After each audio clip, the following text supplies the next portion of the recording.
A man carrying a bag full of guns walked through airport security. The scanner had detected everything, but the security officer pretended not to see. The man sprinted to the boarding gate, only to find it already closed. He frantically explained that this flight was crucial, but was still denied entry. At that moment, as a VIP customer, I stepped in to help him. Nurse, how bad can it be?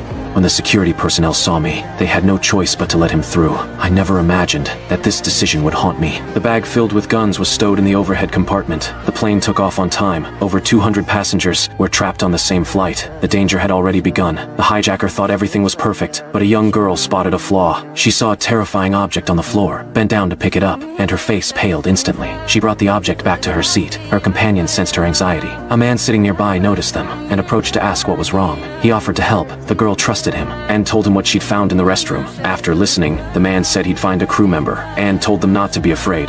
You stay there, Naomi. I'll be straight back to what I said. What the girl had picked up was a bullet, which meant there was a gun on the plane, but the man didn't go find a flight attendant. He slipped the bullet into his pocket because he was one of the hijackers. He relayed the news to his accomplices. The operation, originally scheduled for 3 hours later, was forced to begin early. He put on his code hat and walked back and forth between the seats. He announced that the operation would begin in 5 minutes. He returned to the girls and claimed the bullet was just an accident, that a security officer had dropped it in the restroom. He warned them not to tell anyone, or else it would cause a panic. The girls weren't convinced. In fact, they grew even more uneasy. As soon as he left, they began to suspect something was wrong. I just wanted to explain.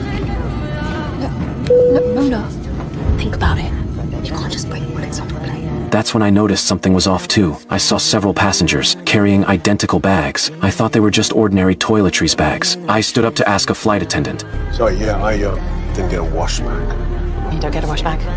Only on the overnight flights? So no one's got a wash bag. After getting the answer, my heart began to race. I walked past those people's seats, deliberately slowing my pace, staring at the bags in their hands. Just then, a hijacker entered the restroom and began assembling a firearm. Before